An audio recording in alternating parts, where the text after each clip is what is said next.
Kaip tai pagroti? Tad nemokama gitaros pamoka. Įsivaizduojame, jog grojame A minorinėje gamoje.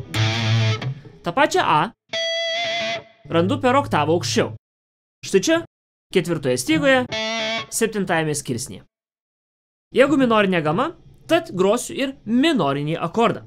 Tai vadinama minorinė tercija, arba jeigu tai pažvelgsite, abu pirštai yra toj pačioje stygoje, tik per 2 skirsnių tarpą. Toliau darau 3 skirsnių tarpą toj pačioj stygoj ir gaunu mažorinę terciją ir tokiu būdu sudarau A minorinį akordą. 3 natos. Ir galiu su ją pažaisti su tappingu tokiu. Taigi, jeigu čia yra 6 laipsnis, tiesiai virš 6 laipsnio, kaip matėte, nepakeičiau skirsnių, tik pakeičiau stygą. Į storesnį stygą nuėjau. Čia aš turiu 3 laipsnį. 3 laipsnio irgi minorinis akordas. Grįžtu atgal į 6. Žemiau negu 6 turiu 2 laipsnio minorinį akordą.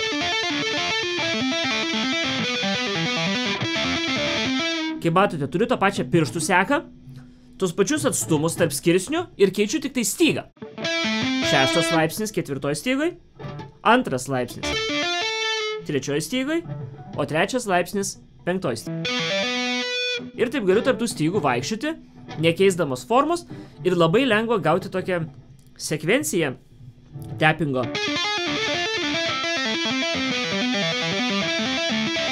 Lygiai tas pats veikia ir su mažoriniais akordais. Taigi, jeigu čia yra mūsų 6 laipsnis, aukščiau yra 7 tonų, o pustoniu 1. Štai čia yra mano C. 1 laipsnis yra C. Prasideda viskas mažorinė tercija. Tad, kaip matote, 3 skirsnių tarpas. 3 skirsnių tarpas. O čia bus tik tai 2 skirsnių tarpas, nes čia turi būti minorinė tercija. Taip sudaromas C mažorinis akordas. Arba bet koks mažorinis akordas. Taigi, turiu tą pačią seką. Jeigu paeisiu per 1 stygą aukštyn, turėsiu 5 laipsnio mažorinį akordą, kuris irgi dėrės toje pačioje gamai. Grįžtu atgal į 1 laipsnį. Na, o jeigu nueisiu į plonesnį stygą, turėsiu 4 laipsnio mažorinį akordą.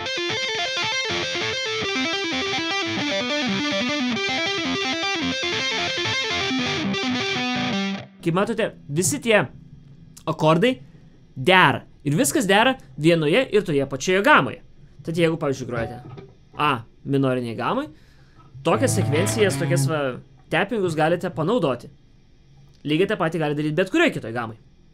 Na, o jeigu norite išmokti šiek tiek daugiau, tai aš esu gitaros mokytojas, parašykite, galima tikrai mokytis daug plačiau.